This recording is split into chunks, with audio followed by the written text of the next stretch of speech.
Hey, good afternoon. This is Liberal Arts MBA, the show where we highlight the stories of people who led their own journeys through education and business, college and career. I'm Jacob, coming to you live from Austin, Texas, once again, my hometown where I live, back from being in Phoenix last week. And I am right here next to a poster of Wonder Woman. And my wife was right behind me working, but I think she decided that I'm a little too loud and left the room. But we love you, Mira, and thank you for supporting Jacob and I in all of our crazy schemes and ventures. Good afternoon, everyone. I'm Sara Sands, as you know, coming to you live from Houston, just a slightly more exciting background and location today. Shout out to my aunt and every other Jewish family ever that has this like 1940s style art. And today, I'm tapping into my strength of binge watching Golden Girls and avoiding my paper edits that I should be doing. Instead, I'm here with you. And today we have our guest, Justin Douglas. Justin is fresh from delivering a 2-day training event face-to-face. I guess we do that now. We do face-to-face things again. This is the first time he's been in an office in 16 months, I think you said. So we're going to introduce Justin more formally shortly. But Justin, tell us how that was. Well, thank you, Sarah. Thank you, Jacob. 16 months. It was quite a shock, actually. So it was a 2-day training course. And as Sarah has said, the first time in 16 months in the city of London. And there I was wandering around the streets of London and into an office. And I have to say, wow, it really felt odd. Almost like I was an alien. It really was a strange experience, certainly on day one. And then by the end of day two, it kind of felt natural again. But really interesting to suddenly find yourself back in that environment. It was fun. It was fun. And the training went really well. You're a fabulous trainer. So I can only imagine how much fun it was for you and for everyone else in that room, having done training where you've been my trainer and trained with you alongside each other. It is tons of fun. Feeling like an alien, though, is actually really on brand these days, I think. In the US, we've had this reporting of UFOs and all the aliens coming to get us. So if you feel like an alien, I think you're ready for the next stage of our advancement on this planet. I love it. Yeah. Jacob, want to kick us off? Yeah, so thank you, everyone, for joining us for episode 5. That's right. We've been doing this for more than a month. And as always, we want to thank you, our growing audience. We do this for you, for joining us on whatever platform you're choosing. We are now streaming live on LinkedIn through my profile, on Facebook through our Facebook page, Liberal Arts MBA, and through YouTube on our YouTube channel, Liberal Arts MBA. You can follow us and subscribe us and find us simply by typing in Liberal Arts MBA into your search bar, wherever you may be, whatever platform you're using. And if you miss us live, no need to get all worried. Like Liberal Arts MBA pages on Facebook and LinkedIn, and follow us and subscribe to our YouTube channel, and you can catch these episodes on your own time. So they're always available to you there. Nice. So what is this? We want to talk to our guest, Justin, today. But before we do that, we always like to begin with a little nugget, a little taster of the liberal arts and a tidbit of the MBA side of this. By the way, if you have feedback on our name, we'd love to hear it. It's meant to be very tongue-in-cheek, and that it's liberal arts because we want people with broad, multidisciplinary thinking, but also MBA because we want people who are professionally driven to make an impact. But if you at home have been pondering, like, what is this name, and you've thought of something better, please let us know. But Jacob's going to give us our little liberal arts tidbit today. So the nugget I'd like to give today is related to our theme and our theme with Justin, and what he's going to share with us about strengths and that kind of the opposite side of strengths, which is weaknesses and flaws and things that we're just not strong in. I mean, that's simply the definition. And so the quote I wanted to give today is, I think, interesting for the modern era, which is, "The flaw is an area of interface and mutation without which the hero cannot get better, but can only get hung up." And that's from Marshall McLuhan in his famous business book, Take Today, The Executive is Dropout, which I always love to quote. And I just, when we get into it, talking with Justin today, one thing I've come to learn about myself is to not to avoid the opposite of strength, but to be very aware of it and to give it its place or its delegation. And so, that's an important thing, I think, from the liberal arts side and this multiple disciplinary side and the literature, is that you do have to look at the flaw, and it is kind of it's only kind of exists in language and in knowing oneself, yada, yada. Justin, I'm going to give us our MBA tidbit, but I saw you vigorously nodding there. So I want to acknowledge that. And if you want to jump in and say something on that, by all means. Sure. Well, just very briefly, I think, you're absolutely right. These flaws or these, weaknesses that we have, these things that we worry about, absolutely acknowledging them is key. And so what we're really talking about here is managing them. And we might cover a bit more of this later. But yeah, it's in my world of strengths management, it's kind of, don't try and fix the weaknesses, because it's really hard. And not much fun either. Yeah.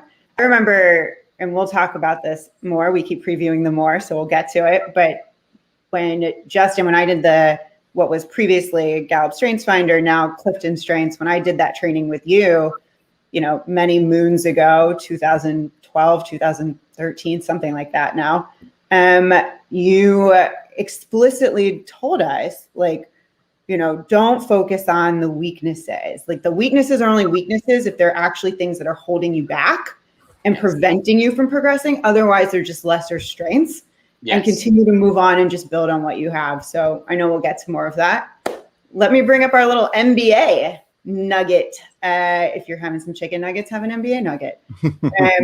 So as some of you know, I'm living with my grandfather right now. We exist on very different sides of the political spectrum. And his favorite thing to do is to leave me cutouts from the Wall Street Journal that he reads every morning, including ones from years ago that he'll leave on the table for me to conveniently see.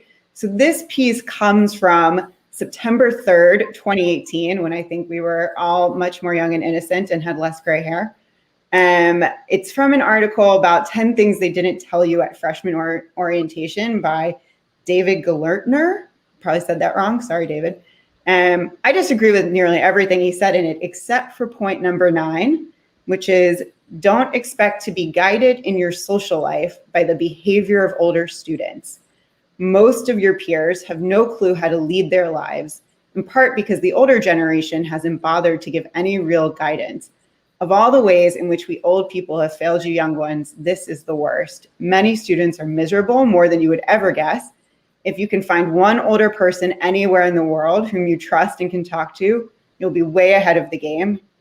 Ask yourself what you want, not what people expect. This is one of the hardest questions you'll ever face. And when I read that little tidbit, I really thought about what we're going to talk today. I'm going to intro Justin shortly, but he's one of my mentors. He is a very young, older person, not an older person at all, that I have turned to for advice over the past 9 years and for guidance. And he has always given me the guidance of ask myself what I want and not what other people expect of me. And I think this is also, Justin, one of your guiding precepts in life as well. Yeah, absolutely. I mean, it's fascinating really how society often puts a lot of pressure, society, and that's, work colleagues, it's family, it's peers. There's a sort of directional pressure. You should be doing this, or right, this is the way. But yeah, I mean, I've increasingly found that the best answers for a satisfying and rewarding life and career is to really try and kind of bring to life what's really passionate for you, what makes you happy, what's interesting to you, rather than what you ought to do or people think you should do. Right. So before we get into the show today, as always, we like to kind of, probe a little bit about this higher ed thing. And Jacob, you brought the original vision to the show, so I want to hand this over to you for a second about like, what are we doing here? Yeah, so we're doing this because we want to give permission for people to lead their journey and declare what matters, very much in line with what Justin was just saying about, happiness and skill here. And it's about finding this clarity by allowing yourself to declare what is important. And that involves asking bigger foundational questions about your own storyline and about everyone and how we interact, who, what, where, when, why, how, history, psychology, emotion. And so we're here to kind of show that is a lifetime approach to knowing yourself and to looking at the world. And it involves education, and it involves working with other people. And that is why we started this show. Yeah. So I want to bring up some quick feedback. We ask you guys every single week for feedback. So I want you to know that we are listening to it. We heard it and we got some feedback that I want to share. So I got some feedback last week from a friend that even though he has a college degree, he felt that college was bullshit and he didn't want to be a part of anything where participation required a college degree. And at the same time we got this feedback from my friend, I also read an article about Black women holding the greatest burden of student loan debt in the United States. We have special circumstances in the United States that many countries don't share, and we'll talk more about that.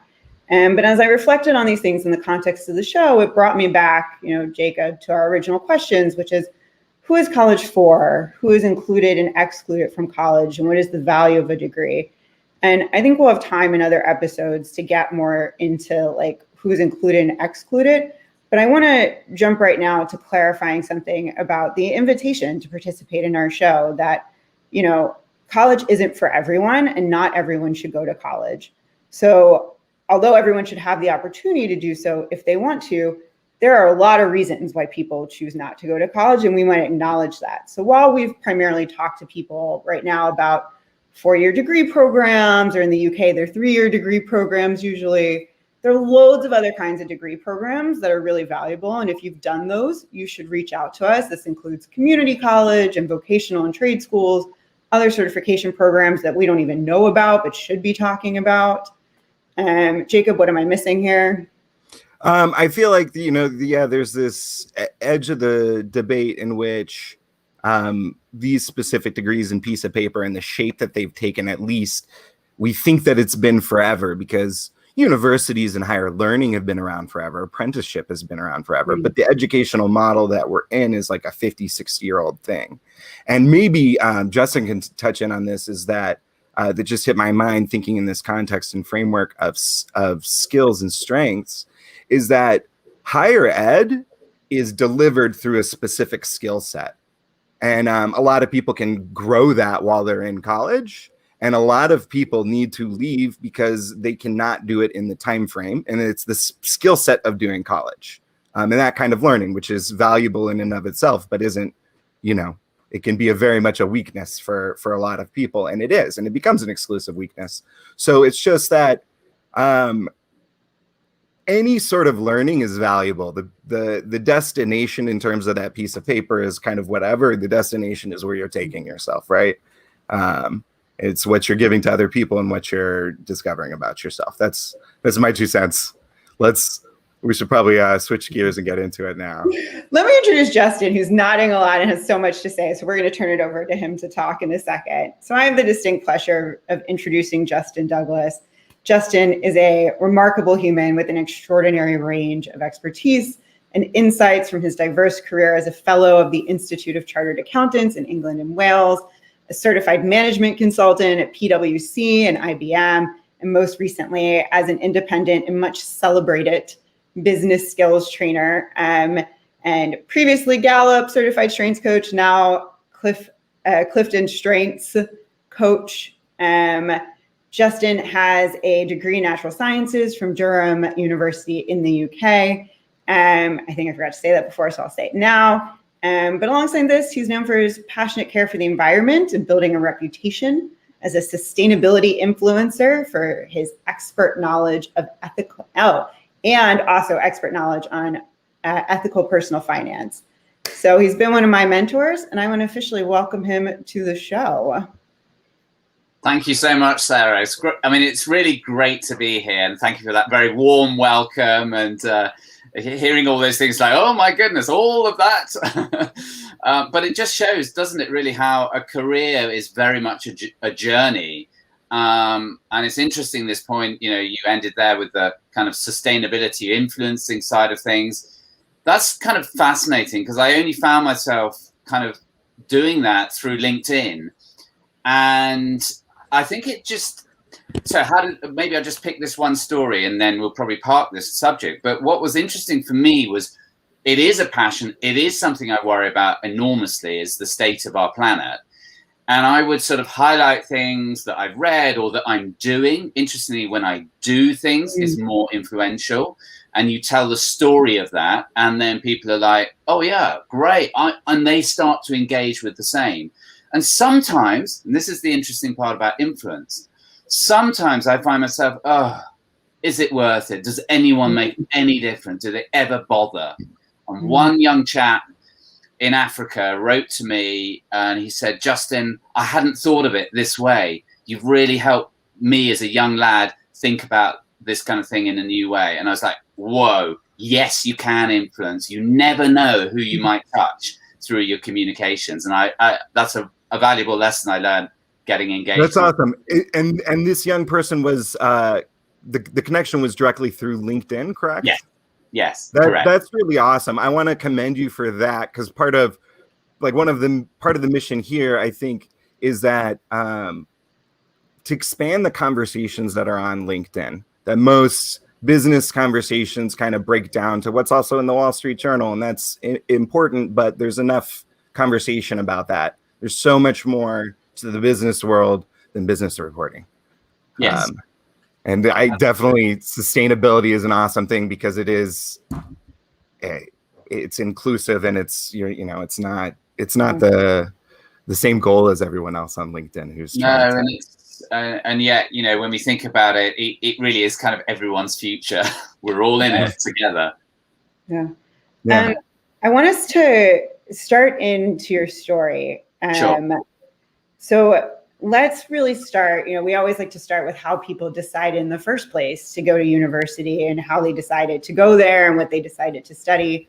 You decided to go to Durham University, and you shared with us that you were going to study chemistry initially, but then you switched to study natural sciences, and then from natural sciences to accounting. So take us through this sort of journey. How did you get here? Well, I think it's interesting. So back then, we're going back quite a number of years. I won't reveal exactly how many here. But, typically everyone from my school would be going to university. Now, I will just make this point, and this plays back to what you just said earlier as well. What's interesting here in the UK is that a lot of the big companies, including professional companies, the professions, if you like, in that formal word, such as accountancy, are now saying things like, hey, you know what? Maybe you don't need to go to university. You can come and learn direct here as an apprentice and still make the same, senior levels, which I think is really positive and really encouraging. And it's nice because it links to what you just said a few minutes ago.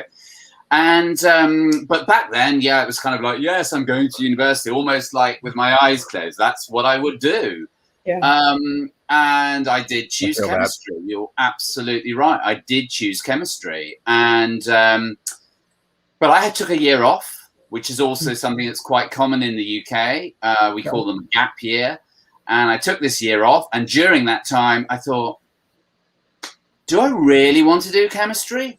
I realized that I definitely wouldn't want to work in chemistry. So I thought, why am I putting myself through this? Why am I exposing myself to dangerous chemicals and things? And it was like, what shall I do? Hang on. Am I in a real mess now? Well, no, because I realized that Durham had this wonderful course called Natural Sciences where you could, choose slightly different modules. And I ended up spending half my time in geology and nearly the other half, not quite, in psychology. So those were my two major areas. And you might think, psychology of rocks? Surely not. Well, you're right. There is no psychology of rocks, but there might be psychology attached to geologists. So anyway, it was interesting. And I suppose the lesson that I would sort of share in this particular platform is the fact that, choosing that really was a platform for then going on and doing whatever I wanted in business, which is really interesting because I know we're quite privileged here in the UK. There's, as far as I can work out, more flexibility about having a degree that's very different to what you're planning to actually work in. Now, not the case if you wanted to be a doctor, then yeah, you probably ought to go and do medicine. But even things like law, I could have done natural sciences and then a short law conversion course. So it's really interesting. I was once considering going to law school, and the advice I got was there's enough lawyers, so go find something really peculiar and become the expert in that, and then go to law school. And I said, well, what do you think's a good idea? And they listed 3 or 4 things that were all deep natural sciences, like genomics and just all these other fields that are growing in their notoriety. And they said, we need more scientists, lawyers, just as kind of a meshing together of disciplines. Like, well, I'm so pleased you say that, because I think that's the key here, is that so many different interests and subjects, what they do is they bring richness to then what you ultimately do. So I'm a massively in favor of people kind of maybe choosing something that's interesting. So geology was a childhood hobby of mine, and psychology was kind of, just interesting. It was the start of my interest in the human being, I guess. Do you want to know about the switch to accountancy?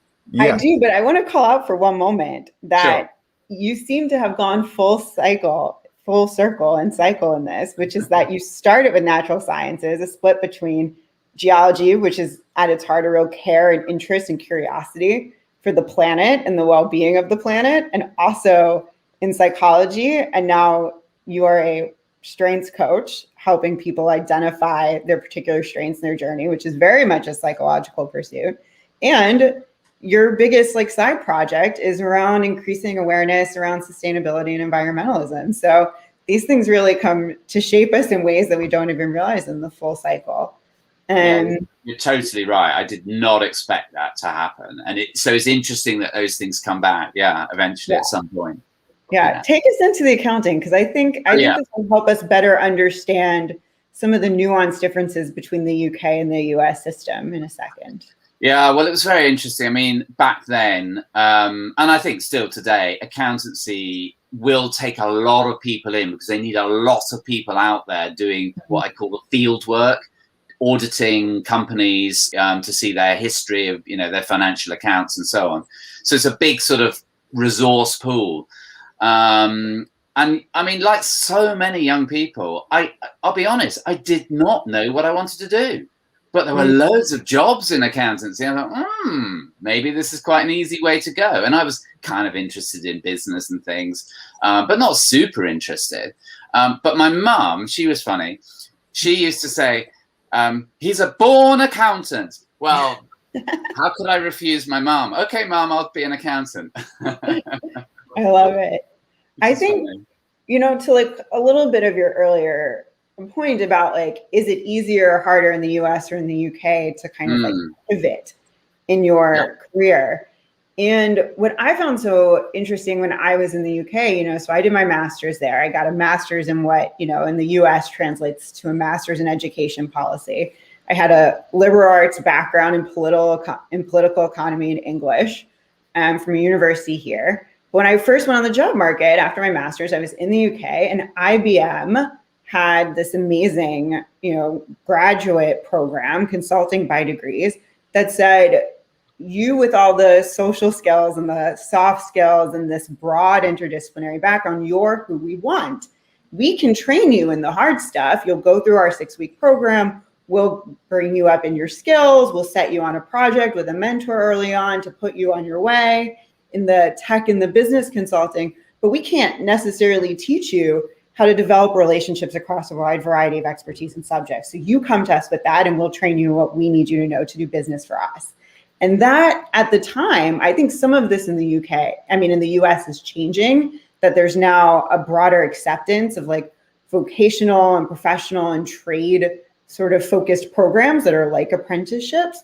But at the time, people in the US looked at me and they were like, you have a degree in ed policy. What are you doing working for IBM in business and tech? And in the UK, people thought that was very normal. No one raised an eyebrow at it. It made total sense. Yeah. I mean, this past two days doing this training, I was working with young people new to this, to my client. And one of them had done her degree in theology. And this is a business consulting company that she's joined. And it's like, wow, you kind of really seems very different, but it works. It works. It brings a richness. And I think that's what's so important. Yeah. Yeah.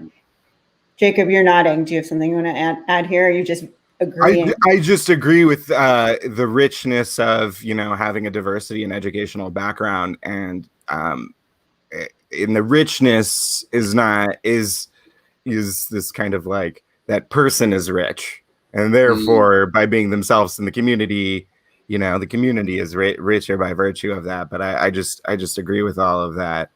I wanted to, I guess, kind of shift our move forward here a little bit about moving out of accounting, and into people and into consulting. Yes. But there's a few steps there. So you want to walk us through that part of your story? Sure. So, it's interesting because the one thing about accountancy or audit in particular, and this was Ernst & Young or EY as they like to be called now, is that it's kind of backwards looking at the history of the company. And I thought, I want to be all strategic and forward looking. And I think there's an overlap there, this sort of sense of looking forward kind of for me is overlaps with that sense of, okay, so what direction are we going in?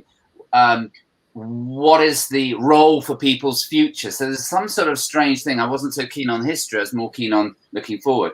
So that got me excited. And I remember an advert. It was just very simple, an advert in the Financial Times. And it said, come and work for PwC as a finance package software consultant is basically what it was saying. And the idea was to convert accountants to consultants. And I thought this looked pretty good, especially as the first 6 weeks were going to be in Florida as part of the induction training. I thought, this sounds really good. So that was why I went there. But one of the interesting things, and this is where I kind of a message for people, is this sense of the more you can kind of steer things in the way you feel your interests lie and the way that it matches where your true strengths lie, the better. So in this example, there I was going and I thought, well, I don't really want to do all this finance package stuff. I really want to be strategic. I said, I know something different now. That may not have been quite the right decision for me. However, it was what I felt at the time. And I remember just having really open conversations with the PwC people. There I was about to join and saying, I'm really keen to be strategic and So they said to me, it was absolutely brilliant. They said, well, Justin, if you choose PeopleSoft instead of SAP, you'll find that we don't do much PeopleSoft in the UK. So you probably won't have to do much of it. I thought, then in that case, I'll choose it. So that's what I did. It did allow me to do just much more broad consulting and, going into businesses and really kind of understanding them and that future vision side of things. And actually, I did another one of these pivots, which was to get into call center work rather than finance work. Why? Well, I think it was this whole sense of customer care, because I recently, some call centers have started up in the UK. We're going back quite a while now. And I just love that whole experience. What those people do on the phone makes a total difference to other people's days and experiences. And I love that. So I got involved with call centers, and I really enjoyed it, actually. It was just brilliant. And even then, I was not just focused on the project itself, which, you know, was maybe implementing a new kind of call center package and equipment and all sorts, but I was very cognizant and aware that the agents there, they've got a tough job. Right. And so I was always keen to make sure we built in good training. So all that training thing was starting quite early in my consulting career. So it's interesting that, but I didn't realize it would end up as a full-time job. How did it become a full-time job? Because you didn't get into the training at PwC, I don't think. That was after, for those of you who don't know, PwC got bought out by IBM. So by sheer fluke of mergers and acquisitions, Justin ended up at IBM, which was convenient for me because that's how we met. Yes.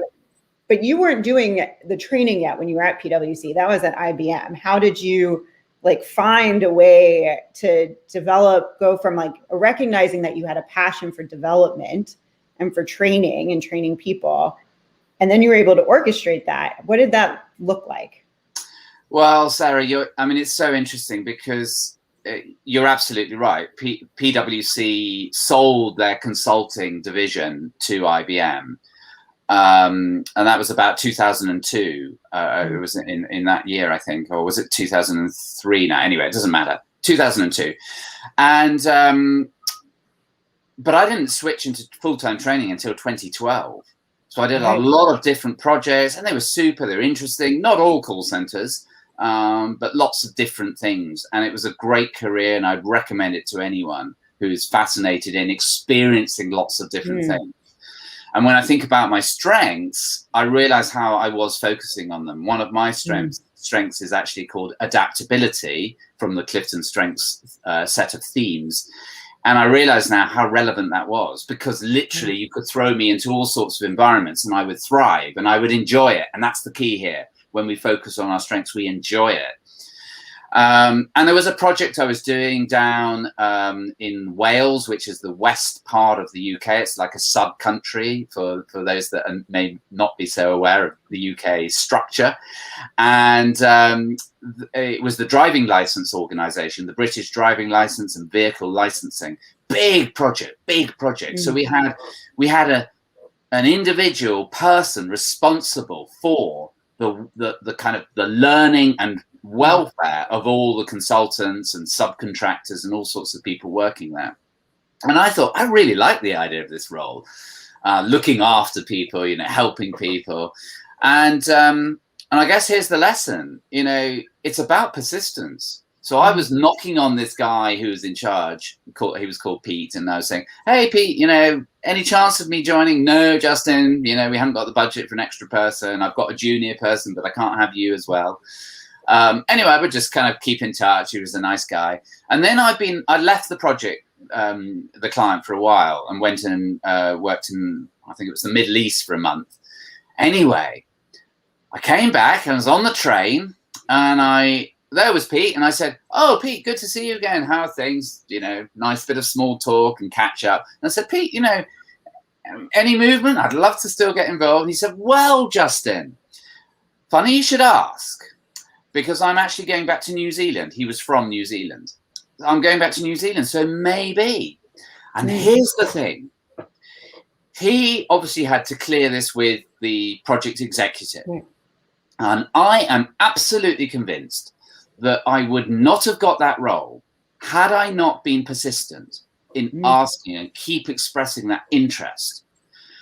And the reason I think that is because what naturally happens when people express the interest, other people realize that they're serious about it, that maybe they're learning things behind the scenes, and that they're kind of almost like partly trusted already. So I encourage anyone who is keen to make pivots in their career to keep knocking on those doors.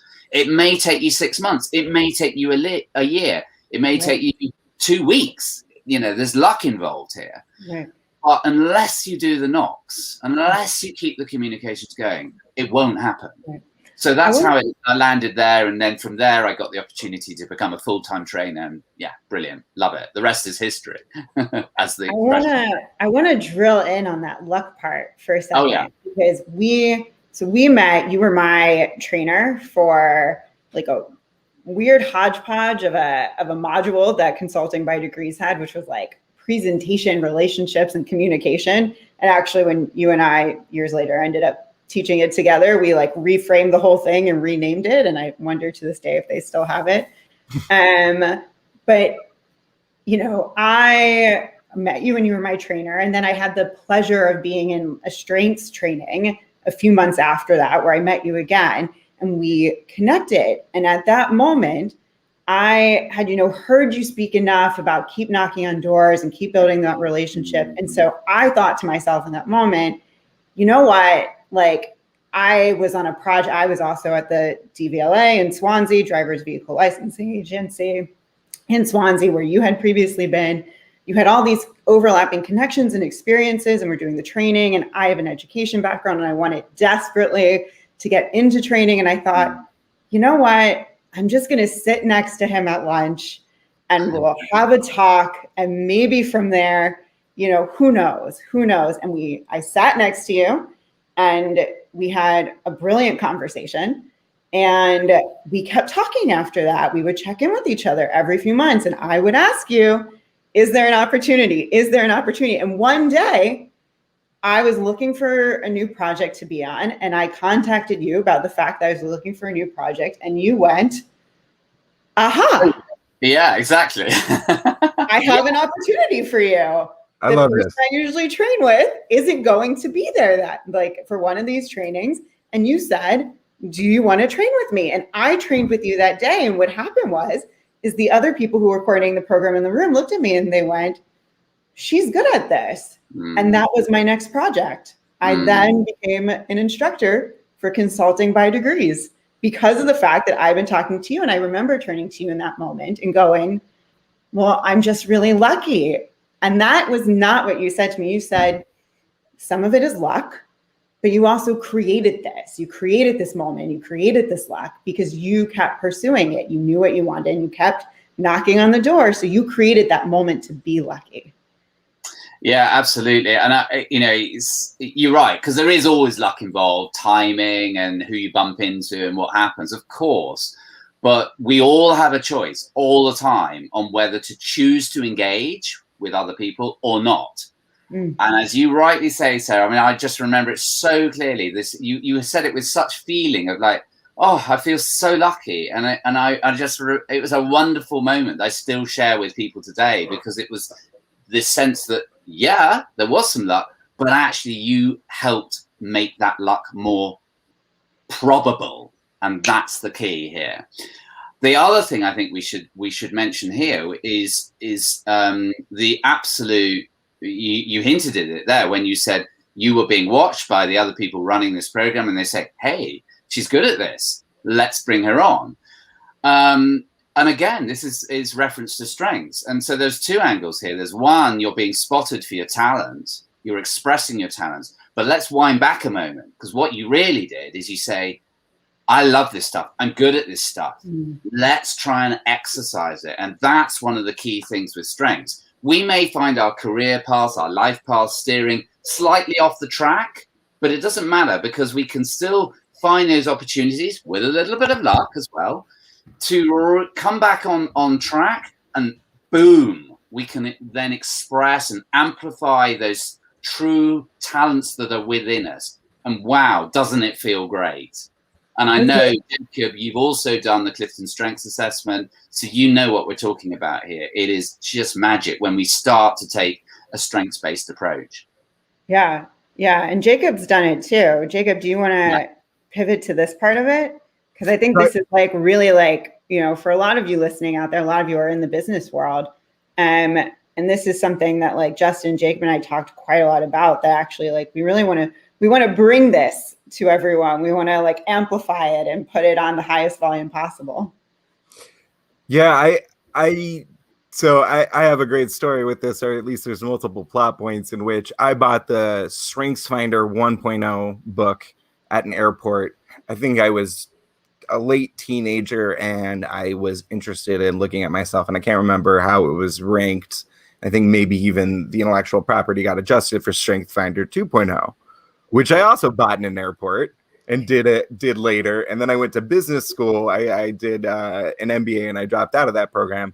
That was an early thing that we did. And so following our conversation, I went in and I got and looked at the whole list. I was thinking, I know I could kind of remember what the top 5 were. I hadn't looked at it in over a year or so. But I wanted to look at the whole set now. And so something that came up, I'm not looking at it right now, but my top 5 are adaptability, ideation, connectedness, strategic, and communication. But there were some other, I can't remember what the skills were, but towards the bottom of that list were other skills that were a little more specific about connection. And I would, and you can see that it is not my strength the way I'm going to describe it. It's like a nudginess. It's just like all these things I don't want to be and pushing with people. But like, I realize that that's what holds me back from certain interactions, is that's the weakness when I can look at it through this adaptability mostly, or connectedness. I actually don't have a lot of fear and anxiety that I think I used to have in approaching people and having real discussions, because I had all this conscientiousness. And I think there are certain skills that I know Sara has towards the top of her list that have to do with wanting to achieve and present oneself. And I just, they're not my top skills. And it's really kind of great, I think, now at this age, being as old as I am now, to have finally seen it with the weaknesses. I don't think I could have. Well, I don't want to say weaknesses. The skills at the bottom is just really enlightening, and I'm working now to specifically minimize all of those out of my life. Yeah, and realize where I can reframe certain things towards the skill version of that, such as connectedness over some other things. Can we real quick, Justin, before we jump into analyzing all of our strengths here, can we set a little groundwork on what Clifton Strengths is? Sure. And what because that was actually for you a certification. Yes. Calling this out for this is our real certification, and not a degree that you had to do. So this was an easy way for you to skill up in something that you wanted to do to get the certification to pivot your career again. But what is Clifton Strengths? It's a great point, and I think when we connect it back to careers, there I was at IBM doing full-time training, which I did for 3 years, and after that I thought, you know what, I really would love to run my own business, and I was very conscious. I set out loads of options, including the world's biggest roller coaster and running a cafe, because I adore good coffee. But I also had what I was doing at the time, which was training. But that process of actually going through, analyzing tons of options, writing a book, just endless things, just whack it all down on a sheet of paper. It helped crystallize that actually, I'm good at this stuff. I know that the strengths that I have, the talents, the natural talents, are being exercised as true strengths in the training delivery. So just to give people an idea, the Clifton Strengths is based on 40 years, more than 40 years now, of research. And it was love some research-based practices. Yeah, it's fantastic. It's fantastic. And the leader of this, he's died now, but his son continues the work. The leader was Donald Clifton. And he's basically the father of strength psychology. And he basically asked this question, how would it be if we started focusing on our strengths rather than worrying about our weaknesses? And that was his kind of where it all begins. And I really noticed the effect from taking a strengths-based approach. With regards to starting my own business, I knew I could do the stuff. I knew I could kind of do the training, the soft skills training that I do. I knew that I'm quite good at coaching and mentoring. but it's kind of informal. I kind of thought, well, from a business perspective, I probably need some kind of certification. So indeed, I went to Gallup, who own the intellectual property on all this. And Gallup is big in the USA. They used to be quite big here in the UK, but you do not hear their name now. Older people do remember them for their polling and information gathering. They're very big. Yeah, they're massive. So I went to Gallup and paid a huge load of money to train as a certified strengths coach. But I am so pleased I did, because it really kind of enriched my knowledge in this. It gave me a proper kind of credibility, because at the end of the day, however good you are at something, sometimes people need to see a piece of paper to say, oh yeah, I trust this person. I trust that they've been through the rigor of the training. And it's quite right. I learned absolutely masses. It's been a massive help to me. But yeah, I think in training itself, it was just, for me, a real eye-opener that my strengths, which I'll just share with everyone, was maximizer. That's about quality and excellence. And for me personally, genuinely wanting people to do well, the people I'm working with. So I, mentoring with you. That's been my experience of you through meeting you right around the time that we started this, and the comments and feedback and love that you share with us about this show. That you are a maximizer. That's totally my first impression of you. Totally, yeah, it makes sense. So I have that. So there's the whole thing of and it is exhausting, because one thing we should all know about strengths is that we can overstretch them. So although I can do it and it's fantastic, what can happen is that we exhaust ourselves. Right. And so sometimes we have to tell ourselves to just say, hey, just dial your maximizer down a moment. So a good example today, I was invited to go to an event, learning all about how to kind of raise your game as a public speaker, keynote speaker. Right. And I only spoke to the guy this morning, and he said, "Oh, Justin, why don't you come along? Well, you'd be very welcome." And my immediate maximizer in me was saying, "Oh yeah, why don't I do that? Sounds great." Then I looked, and it was a 3-hour webinar, and I thought, "Ooh." Now, I've just come off 2 days of training. I'm exhausted. I need to preserve energy for now. Yeah. And I was so proud of myself, because it was this sense of turn the maximizer down a bit, Justin. Just give yourself that break. And I'm so pleased I did, So anyway, so it feeds to learning so well. Then I've got adaptability, and in training, coaching, mentoring, anything can happen. And it does. I've got empathy. So that's another one. That's my number 3. And just so that everyone understands, there are 34 themes in total. And the profile puts them in order. Empathy, super important when you're working with people. I found that really useful. Connectedness, seeing the bigger picture. I think that one more links to my sustainability and concern for the planet. But it does come into the training room as well. And then finally, number 5, top 5 we're just doing here, communication. Well, you can imagine how that's quite useful. Yeah. So, what I loved seeing is that the 3 of us all had communication in our top 5. Yes. Often around the same position, either the second to last or the last one in the top 5, which I thought perfectly aligned with us as a group, as we've been talking together, and I've known both of you for so much of my life now. But I also loved that both you and Jacob you and Jacob share 3 traits in common. We do. Adaptability, I believe, connectedness, and communication.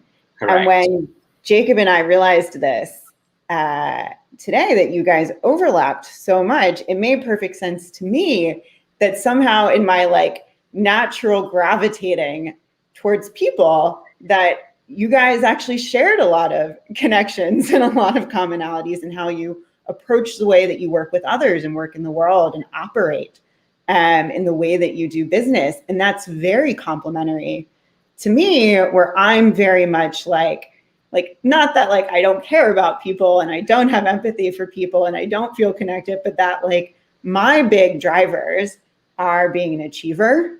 So really trying to maximize on what I accomplish and I will pull everyone along with me to do that. We will all do it together, and I will make sure we get there. And then can I just pause you there, Sarah? Yeah, of course. So to help everyone here, well, like you might be coming to it, but I want to just pick this up because it's so funny for me. Do it. Because your number 3 is command. And you just, I mean, just hearing you say that, I'm going to pull them along with me. And I'm thinking, oh yeah, this is command speaking. My command is way down low. Yeah. So I'm happy for you to do that. And here's the thing. So with people listening to this, is this one of the beauties of strengths is we can take the pressure off ourselves. So if I was working with you, Sarah, I'm thinking to myself, and Jacob, when you're working with Sarah, you can think, great, let Sarah do that command stuff and get people to achieve those goals. And it takes the pressure off us. So there's a great principle here around partnership, working in partnership with others who are stronger in other areas and not feeling bad about you having that as a lower talent. Yeah, it's just magic. Sorry to interrupt you there, but Well, and I'm not going to go into all of mine necessarily, but something that, because you have coached me in this approach, and I now notice how I bring it to everything I do, that I intentionally look for people in my teams that are bringing complementary skills. And so Jacob and I last night actually did a little exercise where we identified kind of one-to-one with each of our strengths, the ways that we're balancing each other here. My achiever with his adaptability, my significance and need for recognition and things with his ideation, that like when Jacob writes down all these ideas on a piece of paper, I can go in and pull out what's really important and different and will lead us down a path to success with it. So there's a way that we're really balancing each other out here that comes from exactly what you were saying from this approach. Yeah, absolutely. Absolutely. And it's just brilliant. And also, I'd love to just mention, Sarah, how you have strategic. Now, I'm not sure where strategic would be in your profile, Jacob, but my strategic's not high.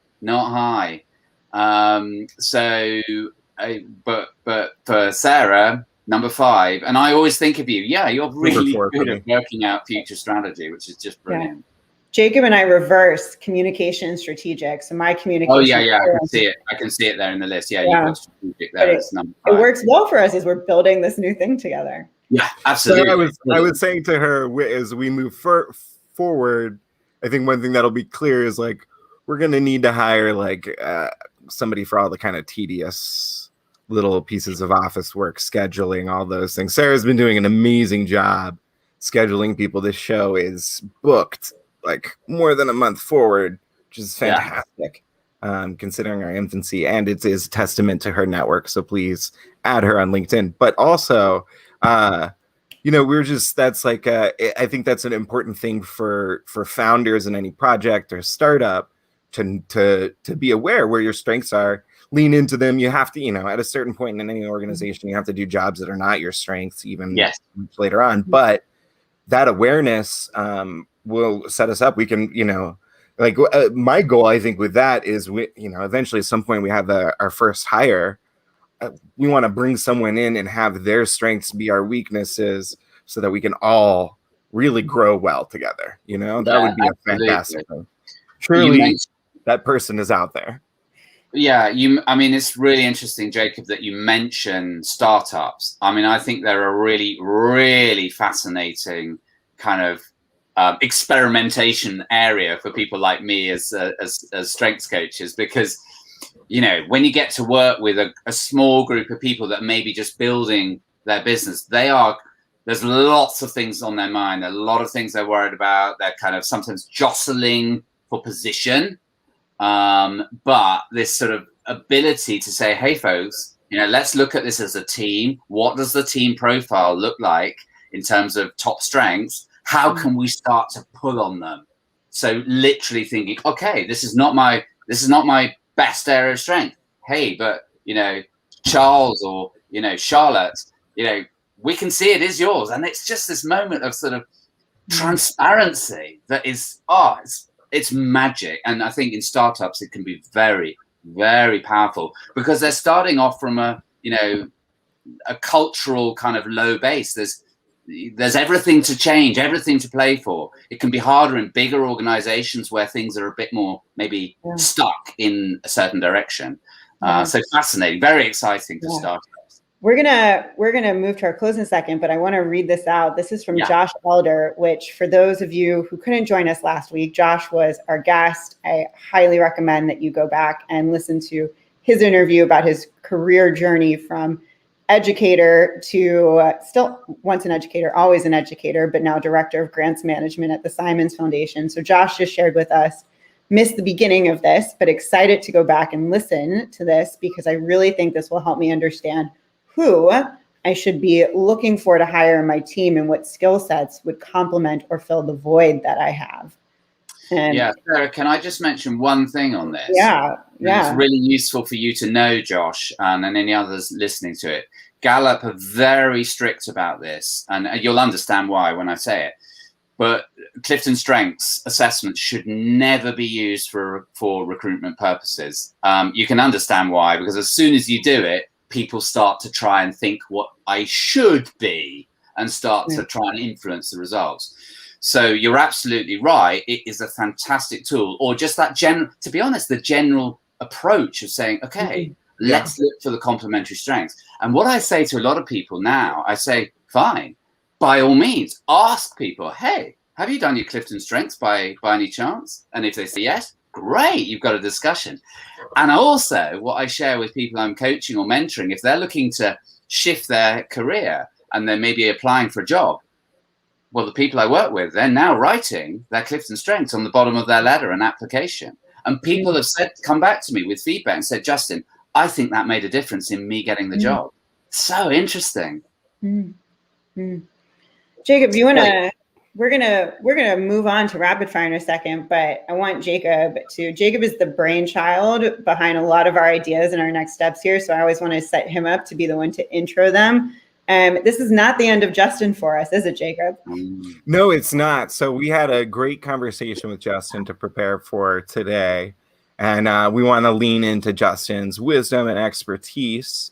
So as we move forward into the rest of the third quarter and move into the fourth quarter of the year, we want to bring in an event for our audience. Make an event. We think our audience is a combination of younger people who are students who are looking forward on their career path, people in their career path considering what they want to learn in order to keep moving forward, and people who've learned a lot, who have some wisdom to share. So we're going to try to put together an event where we have speakers talking on specific topics that are the themes we've touched on, such as many of the themes we talked with Justin today. And we want to bring him in for his expertise to lead and work with people, and that we as a community who are here on this show and who are watching the show become a community of mentors in the workforce all around the world. And so Justin is going to be our mentor and our leader and our partner in this endeavor as it takes shape. And also bringing you more of his wisdom. So the important thing that I want to highlight from what Jacob just said is that we're going to be bringing you an event, same platform, but we're going to be curating some of our all-star guests, including Justin and some other folks that are upcoming, to really drill in on their knowledge some more. So if you've watched the second part of this show and you feel like Justin is really speaking to you, make sure that you're following us online. That way you can get the details for this next event and also continue to follow Justin in his path and share more of his knowledge. Right. Justin, is there anything you want to say before I make you do some rapid fire? I think it's great. I love your kind of entrepreneurship with this, and it's exciting. And the other thing I'd like to mention is it's wonderful having the opportunity to work across borders. I've always been fascinated in kind of cultural differences and learning. There's lots we could talk about on that, stories I've had from across different parts of the world. No time for that today, but yeah, it's full of richness, full of fascination. So it's exciting to join you in this new endeavor that you're planning. Well, conveniently, our first rapid fire draws in some of your international influences. So someone is making you a personalized playlist. What are the top 3 tracks on your repeat list right now? Well, very kindly, you did warn me that you might ask this question, and so I have written down three. So I've got one, Mary Pickford, by Katie Melua. Okay, she's a singer from Georgia. Mary Pickford. Why that? Well, if you go and find it, it's a story. It's a story around the film industry. And I love it. This beautiful clarity of voice. So you can actually hear the whole story without needing lyrics scrolling by. And you get some insight into how United Artists started up with Charlie Chaplin and Douglas Fairbanks and all sorts of key players of the black and white screen. So I just love it. And it's a nice tune as well. We've got Paradise by George Ezra. And that's one that will it's got, I'm not so interested in the lyrics, although they're nice, but it's the hey, this is the energy. And I use that kind of maybe when I'm about to get a session going. And here's a little bit of an interesting one. I have one called I can't even say it properly. Chengetedza by Ya Preza. And he's a Zimbabwean musician. And I'm really interested in Africa. I mean, I don't know what it is about it. I've spent a month working out there in Nigeria, which was just one of my top life experiences. I don't know. I think there's just such an enormous struggle that Africa has gone through. And if we look at the pandemic that we're currently in, in terms of things like vaccine rollouts and the medical care, there's just such a big gap. And I kind of find the music very evocative of struggle. Although I have to say that whatever is being sung in that particular track, I have no idea what it really means. So it may not be anything to do with struggle, but hey, that's okay. Yeah. What are you reading right now? Well, Jacob, yeah. You might expect me to list off a couple of books and things, but you know what? I'm not going to. I'm not actually a great reader of books, but there's one thing I love, and that's a magazine, a particular magazine, and it is called The Economist. Why do I love it? Well, and anyone now listening to this and thinking, oh gosh, boring, I'm not interested in economics. Well, do not worry. This is a magazine for anyone that is interested in world affairs. In fact, I think it should be renamed The World Matters or something like that, because it is absolutely packed with things going on around the world that, they don't make the headlines on our news channels, in our newspapers. It's just fantastic. I absolutely love it. You can tell I'm getting excited by it. So great magazine. All right. We already are going to guess what your mantra is, which is focus on your strengths and not your weaknesses. So our last rapid fire for you today is, what is something that people misunderstand about your profession? Well, yeah, it's a good question. I guess it's maybe around the sense that, soft skills, coaching, mentoring is a bit fluffy, light, it's not hard business. But here's the thing to remember. When people focus on their strengths, when people focus on their personal development, when people have a chance to discuss with a coach or mentor elements of their life, guess what happens? It translates into real hard results. Amen. That might be for business, sure. And that's what companies will be interested in. And that's why companies will bring people like me in, because they recognize the real hard business edge it brings. Yeah. But it might be something a little bit more personal. It might just be someone's general well-being, happiness, and confidence in life. And that's a hard, that is actually a hard result if you think about it. Yeah. So I think that's what we sometimes have to overcome with some people. Yeah, some people. No one here and no one listening. No. Y'all, thank you for joining us, our brilliant audience. Thank you for being here. As always, Justin, thank you so much for being here and taking the time out of your day to share your expertise and your journey with us. Everyone, you can find Justin on LinkedIn as Justin Douglas. He's tagged in everything for today's episode. So find him, message him, connect with him. You can also message him at his business email, which is justin@justindouglas.co.uk. Next week, I'm so excited about this conversation as well. We're going to talk to Pedro Andones III. Pedro and I met this past year as he was serving as one of New York City's 19 Big Apple Awards Teacher Fellows. This is the City of the Year, the City Teacher of the Year program.